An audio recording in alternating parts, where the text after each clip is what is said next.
Investment in securities market are subjected to market risk. Read all related documents carefully before investing. The securities quoted are for illustration only and are not recommendatory. Registration granted by SEBI. Membership of a SEBI recognized supervisory body, if any, and certification from NISM is no way guarantee performance of the intermediary or provide any assurance of returns to investors. Hello everyone, स्वागत है आप सबका MMTC bye Tushar घोने channel पे। तो दोस्तों, जैसे कि आप सबको मालूम है कि हमारा इक्विटी सीरीज का पार्ट चल रहा है और जहाँ पे हम आपके लिए स्टॉक का स्टडी पर्पस के लिए एनालिसिस करते हैं। तो ऐसी स्टॉक का स्टडी पर्पस के लिए एनालिसिस करने के लिए हम आपके साथ जुड़ चुके हैं। तो स्टार्ट करते हैं आज के एनालिसिस को। तो आज जो हमारा पहला स्टॉक होने वाला है वो सब आपको वेल नोन है, जिसका नाम है सिप्ला लिमिटेड। ओके, तो सबसे पहले हम क्या करेंगे, कंपनी की समरी यहाँ पे समझेंगे और फिर इसको और थोड़ा बेटर अंडरस्टैंडिंग करने के लिए हम कंपनी के चार्ट की तरफ जाएंगे कि कंपनी का टेक्निकल क्या है, कैसे है वो। ठीक है, तो जैसे कि देखो नाम सिप्ला लिमिटेड, तो सबसे पहले कंपनी का बिजनेस मॉडल। तो कंपनी जो है वो जैसे कि फार्मा के रिगार्डिंग या फार्माक्यूटिकल जो प्रोडक्ट जैसे होते हैं, जैसे कि डेवलपमेंट एंड मैन्युफैक्चरिंग, मार्केटिंग, जैसे कि जेनेरिक मेडिसिन जो होते हैं, ब्रांडेड फॉर्मुलेशन जो होते हैं और रेली स्प्रे जो होते हैं। तो ये जो कंपनी का जो मेन प्रोडक्ट समझा जाता है, जाना जाता है कि जो फार्मा के रिगार्डिंग डिपेंड होता है या फार्मा के रिगार्डिंग होता है। कंपनी की अगर रेवेन्यू की बात करेंगे तो देखो कंपनी जो रेवेन्यू जनरेट करी है वो कहाँ से जनरेट करी, तो सेल्स, और जो कंपनी का जो प्रोडक्ट जो होता है वो प्रोडक्ट को सेल्स करके कंपनी रेवेन्यू जनरेट करी है। जहाँ पे आप देख सकते हो कि मेडिसिन होते हैं, जेनेरिक ड्रग्स होते हैं, API प्रोडक्ट होते हैं, कंज्यूमर हेल्थ केयर प्रोडक्ट्स होते हैं। तो ये सब कंपनी का जो प्रोडक्ट होता है वो कंपनी प्रोडक्ट को सेल करके एक अच्छा सा हेल्दी रेवेन्यू कंपनी जनरेट कर रही है। कंपनी की स्ट्रेंथ और अगर वीकनेसेस की बात करेंगे, देखो हर कंपनी में पॉजिटिव निगेटिव चलता रहता है। तो स्ट्रेंथ क्या है कि कंपनी का जो पोर्टफोलियो है वो डाइवर्सिफाइड है। इंडिया में तो है ही, लेकिन इंडिया के बाहर जैसे कि US, साउथ अफ्रीका मार्केट में कंपनी का ज़्यादा डिपेंडेंस है। तो कहीं ना कहीं एक स्ट्रेंथ है कंपनी की कि कंपनी का डाइवर्सिफाइड पोर्टफोलियो है। वीकनेसेस की अगर हम बात करेंगे तो वीकनेसेस में क्या है, देखो कंपनी का जो करेंसी है वो फ्लक्चुएशन है कहीं ना कहीं। तो क्योंकि अदर कंपनी में अगर एक्सपोर्ट हो रहा है तो उनके करेंसी के हिसाब से रेट फ्लक्चुएशंस होते हैं, तो उसका सीधा इम्पैक्ट कंपनी के मार्जिन के ऊपर देखने को मिलता है। तो ये वीकनेसेस हमने यहाँ पे देखा है। ओके, तो ओवरऑल कंपनी की समरी हमने देखी। इसको और थोड़ा बेटर अंडरस्टैंडिंग करने के लिए हम कंपनी को चार्ट को समझेंगे। तो चार्ट को समझने के लिए मैंने ऑलरेडी यहाँ पे चार्ट को ओपन करके रखा है। ठीक है, तो चार्ट को ओपन करके रखा है। तो अभी यहाँ पे देखो हम समझेंगे पहले क्या है कि जैसे कि सिप्ला कंपनी, हम उसको, मैं इसको थोड़ा बड़ा स्क्रीन में ओपन कर लेता हूँ। ठीक है, ठीक है। तो अभी हम जो एनालिसिस जो करेंगे वो as a daily time frame पे करेंगे और वो जो ड्यूरेशन जो होगा वो वेरी शॉर्ट टर्म ड्यूरेशन के लिए हम यहाँ पे देख रहे हैं। तो कंपनी की जो करंट प्राइस देख चल रही है, देखो नियर अराउंड 1384 के आसपास का कंपनी का, सिप्ला का कंपनी का प्राइस चल रहा है। और यहाँ से आगे का क्या मोमेंटम हो सकता है वो हम यहाँ पे देखेंगे।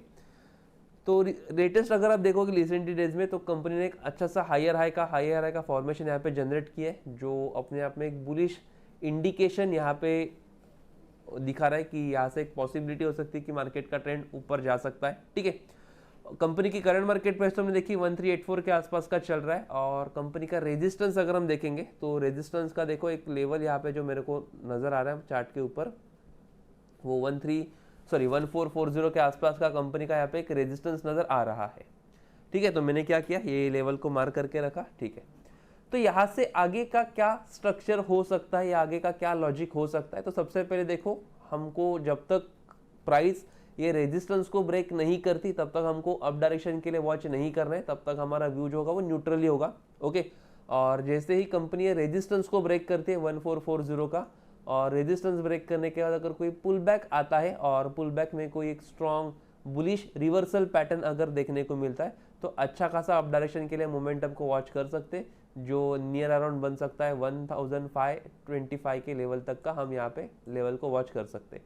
लेकिन इमीडिएट नहीं, जैसे कि मैंने आपको बताया कि ये जो रेजिस्टेंस हमने ड्रॉ करके रखा है 1440 का, ये रेजिस्टेंस के ऊपर ही हमको अप डायरेक्शन के लिए देखना है। इमीडिएट हमको अप डायरेक्शन के लिए मोमेंटम को वॉच नहीं करना है, तब तक हमारा जो व्यू जो होगा वो न्यूट्रली होगा। ओके, और हमने जो एनालिसिस जो किया वो एज ए स्टडी पर्पज के लिए किया, स्विंग ट्रेडिंग के लिए, जो आप अगले अपकमिंग डेज में इसको वॉच कर सकते हो। तो अप डायरेक्शन को समझने के बाद अभी हम बात करेंगे डाउन डायरेक्शन की। तो जो नीचे का जो सपोर्ट नजर आ रहा है मेरे को, वो यहाँ पे आप देख सकते हो चार्ट पे, समथिंग अराउंड 1080 के आसपास का यहाँ पे एक सपोर्ट नजर आ रहा है। मैं लाइन को ड्रॉ करके लेता हूँ ताकि आपको एक आइडिया रहेगा। ठीक है, ओके। तो यहाँ पे क्या किया मैंने, लाइन को ड्रॉ करके रखा 1280 पे, जो हमारा सपोर्ट लेवल बन सकता है। और अगर सपोर्ट यहाँ पे ब्रेक होता है तो सेम एज इट इज़ यहाँ पे भी हम मार्केट है अप डाउन दोनों डायरेक्शन के लिए हम देखेंगे।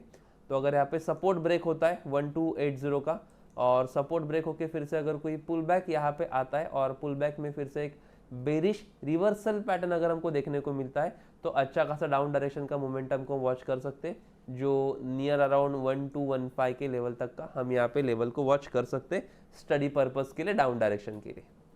तो सिप्ला में हमने अप डायरेक्शन के लिए भी और डाउन डायरेक्शन के लिए भी, अप डायरेक्शन के लिए भी मैं यहाँ पे लाइन को मार्क करके रहता हूँ, ठीक है।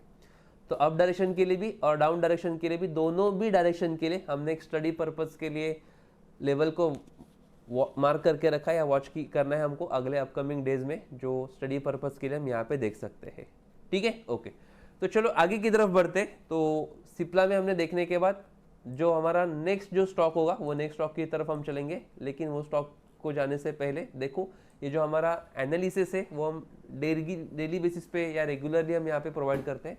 तो ऐसे ही इंफॉर्मेटिव एनालिसिस के लिए या इंफॉर्मेटिव वीडियो के लिए आप हमारे जो टीजी लेवल का जो कम्युनिटी है उसको भी ज्वाइन कर सकते हो, जिसका लिंक जो है वो आपको डिस्क्रिप्शन बॉक्स में मिलने वाला है। तो डेफिनेटली वो लिंक के थ्रू आप हमारे कम्युनिटी को ज्वाइन कर सकते हो।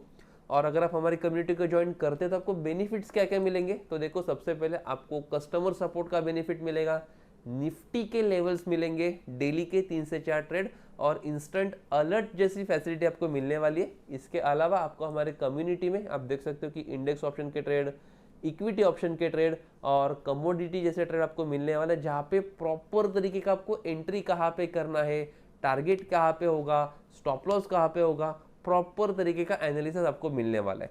तो डेफिनेटली आप हमारे कम्युनिटी को ज्वाइन कर सकते हो, ठीक है। ओके, चलो नेक्स्ट आगे की तरफ बढ़ेंगे। तो पहला स्टॉक का एनालिसिस होने के बाद अभी हम जाएंगे दूसरे स्टॉक के ऊपर, जो एक और वेल नोन स्टॉक है आपके लिए, जिसका नाम है पीरामल फाइनेंस लिमिटेड। तो सेम यहाँ पे भी हम क्या करेंगे, कंपनी का पहले समरी समझेंगे और फिर कंपनी को और बेटर अंडरस्टैंडिंग करने के लिए कंपनी के चार्ट की तरफ जाएंगे।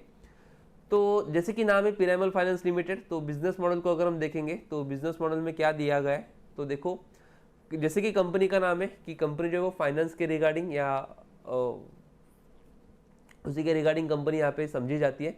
तो कंपनी का बिजनेस मॉडल अगर देखेंगे तो कंपनी जो है फाइनेंस के रिगार्डिंग आप देख सकते हो कि जैसे कि जो नॉन एनबीएफसी जिसको हम बोलेंगे कि नॉन बैंकिंग फाइनेंशियल कंपनी, तो कंपनी का जो मेन बिजनेस या मेन फोकस कहाँ पे होता है, जैसे कि इंटरेस्ट लोन प्रोवाइड करना या रिटेल लेंडिंग या होलसेल लेंडिंग जो होती है, वो कंपनी का एक मेन बिजनेस मॉडल समझा जाता है।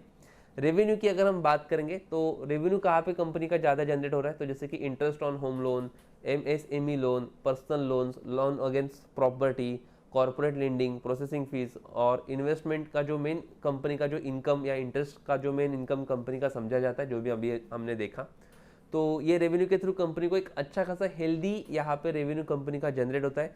स्ट्रेंथ की बारे में अगर हम बात करेंगे तो स्ट्रेंथ क्या है, देखो कंपनी का जो प्रेजेंस है वो एक स्ट्रॉन्ग प्रेजेंस यहाँ पे समझा जाता है, जाना जाता है, क्योंकि कंपनी का डाइवर्सिफाइड पोर्टफोलियो, एक ही प्राइस के ऊपर कंपनी का फोकस नहीं है, तो कहीं ना कहीं एक स्ट्रेंथ यहाँ पे समझी जाती है। वीकनेसेस की अगर हम बात करेंगे तो वीकनेस क्या है, तो यहाँ पे आप देख सकते हो सबसे पहले कंपनी का जो वीकनेस है, क्योंकि देखो कंपनी को बोरो करना हो रहा है, जैसे कि बैंक्स के थ्रू या जो कैपिटल कंपनी को जो रिक्वायर होता है वो कहीं ना कहीं बैंक के थ्रू कंपनी को बोरो करना हो रहा है, तो वो कहीं ना कहीं कंपनी को एक ज़्यादा हेवीली जा सकता है या हेवीली होता है, ऐसा एक वीकनेसेस यहाँ पे हमने देखा है। तो ओवरऑल समरी हमने यहाँ पे देखी, देखो हर कंपनी में पॉजिटिव निगेटिव चलता ही रहता है, तो ओवरऑल समरी यहाँ पे हमने देखी। इसको और थोड़ा बेटर अंडरस्टैंडिंग समझने के लिए हम क्या करेंगे, कंपनी के चार्ट की तरफ जाएंगे। तो चार्ट की तरफ जाने के लिए मैं फिर से चार्ट पे आता हूँ और कंपनी को यहाँ पे सिलेक्ट कर लेता हूँ, जिसका नाम है पीरामल फाइनेंस, ठीक है। तो जैसे हमने सिप्ला का देखा, आई होप आपको स्टेप बाय स्टेप बहुत अच्छे से समझा होगा। अभी हम पीरामल फाइनेंस को भी देखेंगे, तो इसको मैं थोड़ा फुल स्क्रीन में ओपन कर लेता हूँ, ठीक है। तो देखो कंपनी की जो करंट प्राइस जो चल रही है वो 2034 के आसपास का चल रहा है, और रिसेंट अगर आप देखोगे तो कंपनी फिलहाल के लिए एक कंसोलिडेशन जोन में देखो आपको देखने को मिल रहा है। तो यहाँ से आगे का क्या मूव हो सकता है या यहाँ से आगे का क्या स्ट्रक्चर हो सकता है, वो भी हम यहाँ पे देखेंगे। सबसे पहले देखो हम बात करेंगे रेजिस्टेंस की। तो कंपनी का करंट प्राइस तो हमने देखा 2035 के आसपास का चल रहा है, और उसी के आसपास यहाँ पे कंपनी का रेजिस्टेंस भी नज़र आ रहा है। तो हमको क्या करना है कि जब तक ये रेजिस्टेंस ब्रेक नहीं होता है या रेजिस्टेंस को ब्रेक करके जब तक प्राइस ऊपर नहीं जाती है, तब तक हमको क्या करना है, हमारा व्यू जो होगा वो न्यूट्रली होगा, हमको जस्ट वेट एंड वॉच करना है। लेकिन अगर जैसे ही यहाँ पे रेजिस्टेंस ब्रेक होता है और रेजिस्टेंस ब्रेक होने के बाद एक छोटा सा पुल बैक अगर यहाँ पे हमको देखने को मिलता है और पुल बैक में कोई बुलिश रिवर्सल पैटर्न अगर आती है, तो फिर अच्छा खासा एक अप डायरेक्शन के लिए मोमेंटम को वॉच कर सकते हैं, जो नियर अराउंड हम यहाँ पे 2200 के लेवल तक को वॉच कर सकते हैं। ठीक है, तो लेकिन इमीडिएट नहीं, जैसे हमने क्या किया कि यहाँ पे एक रेजिस्टेंस को ड्रॉ किया और रेजिस्टेंस को जैसे ही ब्रेक होता है फिर एक कंफर्मेशन के लिए हमको क्या करना है, पुल बैक का वेट करना है।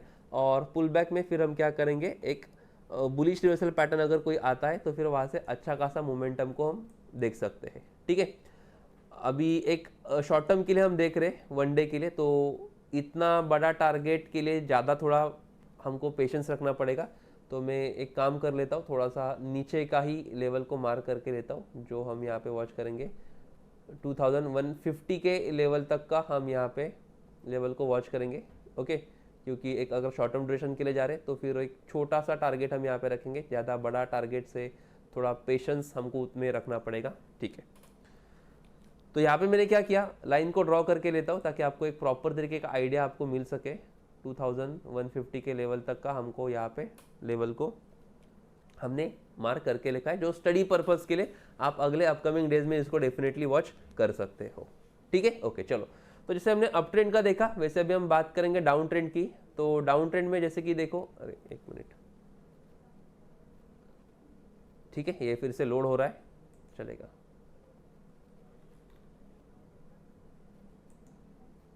ओके, तो डाउन ट्रेंड की अगर हम बात करेंगे तो रिसेंटली हमने देखा कि कंपनी जो चल रही थी वो एक कंसोलिडेशन जोन में चल रही थी। ठीक है, सेम एज इट इज कि जोन के नीचे यहाँ पे हमको देखो एक सपोर्ट लेवल नजर आ रहा है।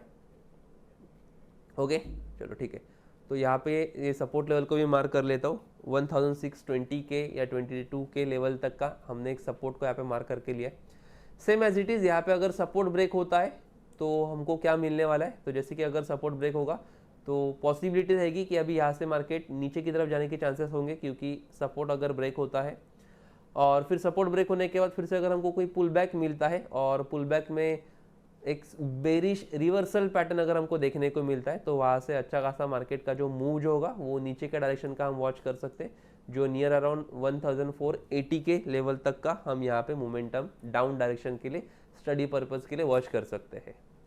ठीक है, तो पिरामिडल फाइनेंस में भी सेम एज इट इज हमने अप डायरेक्शन के लिए भी और डाउन डायरेक्शन के लिए भी, दोनों भी डायरेक्शन के लिए हमने लेवल्स को मार्क करके रखा है स्टडी पर्पस के लिए, जो अगले अपकमिंग डेज में आप डेफिनेटली वॉच कर सकते हो। ठीक है, ओके। इसके अलावा अगर आपको कोई डाउट होंगे, कुछ कंफ्यूजन होगा, कुछ क्वेरी होगी, तो आपको क्या करना है, जैसे कि अभी मैंने स्क्रीन पे आपको हमारा कस्टमर सपोर्ट का नंबर जो शो किया है, वो नंबर के थ्रू आप हमको कांटेक्ट कर सकते हो और जो भी आपका डाउट होगा, जो भी आपका क्वेरी होगा, जो भी आपका कंफ्यूजन होगा, वो आप डेफिनेटली हमारे साथ शेयर कर सकते हो।